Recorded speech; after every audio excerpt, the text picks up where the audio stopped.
Hi guys, welcome to my channel. Today I am so excited to bring you the eyeshadow palette tag. Now this has been going around for quite some time on YouTube and I'm probably the last one to be doing this, but better late than never. So let's just dive right in. Number one, what's your newest palette? My newest palette is the Urban Decay Naked Ultraviolet palette. I got this one because I absolutely love purple. And purple eyeshadow palettes are a bit hard to find. Mostly they lean pinkish or are very dark. I really wish they would come out with a blue palette as well because I have been looking for that perfect blue-gray shade. Urban Decay, are you listening? Maybe that will be the next color shade that they'll do because they've already done pinks and maroons and yeah, they need to do blue and green, I think. I am using this palette almost on a daily basis so I can review this for you. So stay tuned for my review.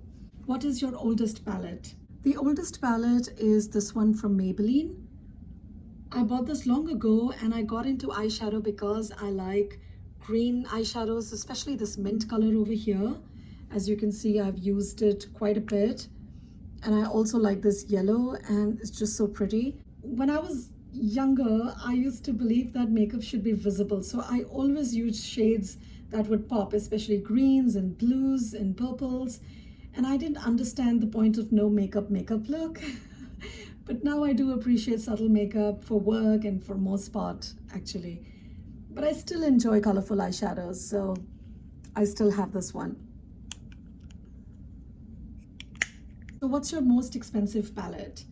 Now, if I consider the total amount that I've paid for a palette, it would be the Charlotte Tilbury's Starry Eyes to Hypnotize palette because this cost me $75. I paid full price, no discount, nothing. So this is the most expensive. But if I were to consider price per shadow, then it is the Dior palette. I don't know what the name of this one is. This one retails for $62, I think, and you get only 5 shadows, so it is the most expensive. Next is, what's your most affordable palette? Now this would be the Naked Heat Mini. I recently purchased it for just $12.50, I think. And I'm choosing this one. I didn't want to go for the Maybelline because it's not available anymore, and I just wanted to have a different one for this question. So what's your everyday palette? Now I don't really have an everyday palette as I try to use different ones on a daily basis, you know, whatever takes my fancy for that day and the look that I'm going for. But if I really had to pick one, it would be the Urban Decay's Basics palette. I don't have it right now on me. I'll insert a clip or a picture of it. I mean, I have it, but I can't find it because we just repainted the room and so my stuff is all over the place. Now that palette I really liked, and it was my first Urban Decay palette. It's been discontinued now. Probably I was the last one to pick it, and that was my everyday palette for work. It was really a perfect palette for all year round. It had both cool and warm tone neutrals. Lately, I would say if there is any everyday palette, it would be the Charlotte Tilbury Pillow Talk because it is very easy wearing and she has made the job pretty easy. She's already decided the different looks and how to use them. And so when I don't think of anything to put on, this is what I go for. I mainly use the first 3 looks. This one's a bit more daring for me, so I stick to the first 3. Number 6 is, what's your most colorful palette? Now that would be this one, the Chasing Rainbows from ColourPop. I really like this one and I got it mainly for this yellow over here. It's such a beautiful yellow. I was at that time obsessing with the yellow eyes and a red lip look. I thought it looked really gorgeous and very summery. You know, if you would just pair it with a bright orange lip and you have yellow eyes, I think it looks really nice. And it's got some really pretty shades, and this is my first ColourPop palette and I was quite impressed by the quality of it. And I really like the pinks here and I get really nice looks. Even these two are quite nice. Very pigmented and really good quality for the price. So what is your smallest palette? It would be this itty bitty palette from Estee Lauder, and you may have guessed it right. I bought it because of this bluish gray shade. If you've been watching my videos, you know that I am absolutely obsessed with blue-gray shades and pairing it with peachy orange lips and cheeks. It's very 60s, 70-ish look, and I'm always looking for that perfect shade of blue-gray. So this is my smallest palette. And Estee Lauder's shadows are very good, and the quality of the shadows are really good, quite pigmented for this shade. And this one I used to line, and overall it's a really nice, very pretty look. Next question is, what's your largest or biggest palette? Now for this category, I am choosing the Urban Decay's Elements palette because it's round, it doesn't fit anywhere, and it's quite bulky and heavy. My lesson from this one is never buy a round, big, oversized palette. Actually, this is also very colorful, but the colors here are a bit more muted.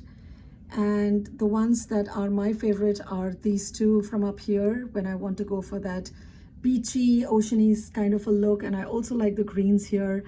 And because I have this, I have not gone out and bought the Born to Run palette because I feel that the shades are quite similar to that one. But yeah, this is my biggest palette.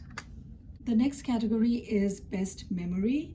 That would be this one from Makeup Forever. Now this was a birthday gift, and this was my first kind of a high-end palette that I got, and I chose the different colors. I remember it was my birthday and we had gone to Sephora, and my husband was so kind to watch the kids while I was choosing different colors. And it started with trying to get the perfect blue shade, although this is nothing like it, but I was happy. You know, the other shades that I tried did not show up as much on my eyes, so I ended up going for this one.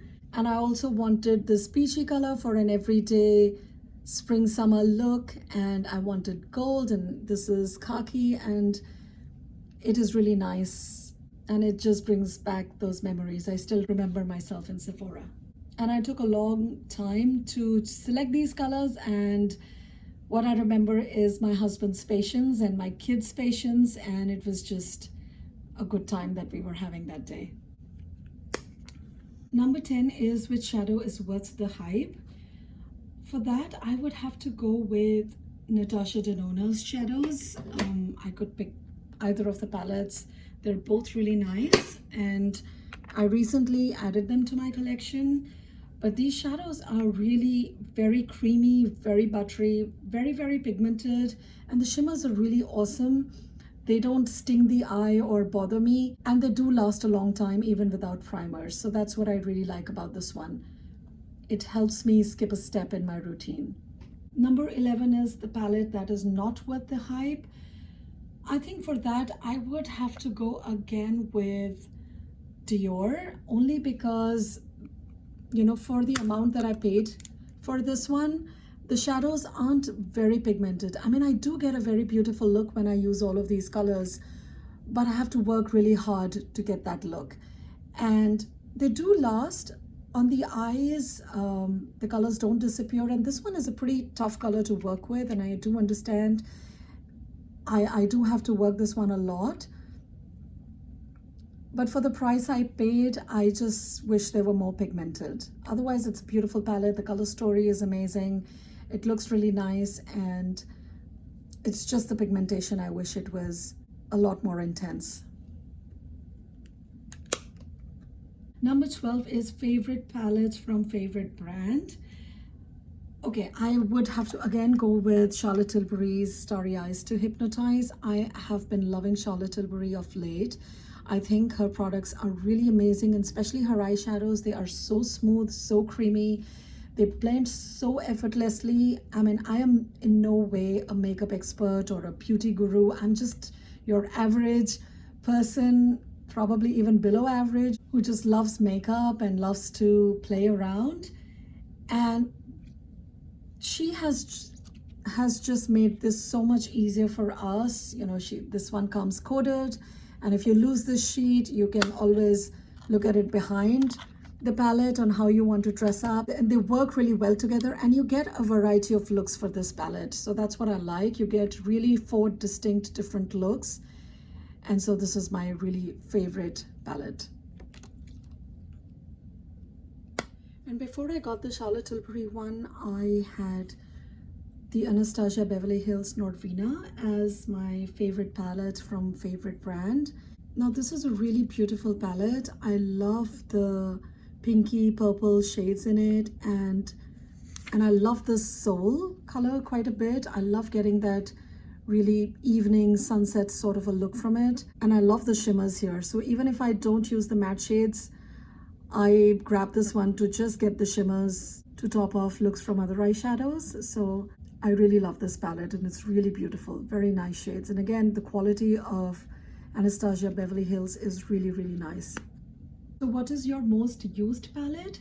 So before I got the Charlotte Tilbury ones, I think my most used was the Urban Decay's Naked 3.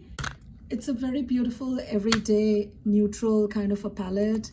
And I like the pinky shades that you get. It's very delicate, quite effortless, really good for work as well. So I would say this was my most used. This and this one. As you can see, I've got a big dip out here. So, and for the shadow that is so big, I have used this one as well quite a bit. Number 13 is most underrated palette. I would have to go with this one. This is the Bobbi Brown palette, and this one also has pink and purple shades, and I really like this one. I haven't heard anybody talk about it. This is discontinued, so maybe that could be one reason. I think I bought it 2 years back, but the quality is just amazing. The shadows last a long time even without primers. They are very pigmented, they blend quite well. So I do feel this is a bit underrated, and I do want to try more from Bobbi Brown. Number 15 is a limited edition or a no longer available palette. For that, I would go with Urban Decay's Ultimate Basics. Actually, I have quite a few here that are no longer available. I don't believe this one is available either, or even the Bobbi Brown one is no longer available. So I still have some oldies but goodies in my collection. So that was it, you guys. I hope you enjoyed my video. Please do like and subscribe. I appreciate your support very much, and please comment down below. I would love to hear from you what your picks would be, and if there are any other eyeshadows that you would like me to try out that you think I will like, please do let me know. Thanks a lot for watching. I'll see you in my next video. Bye bye.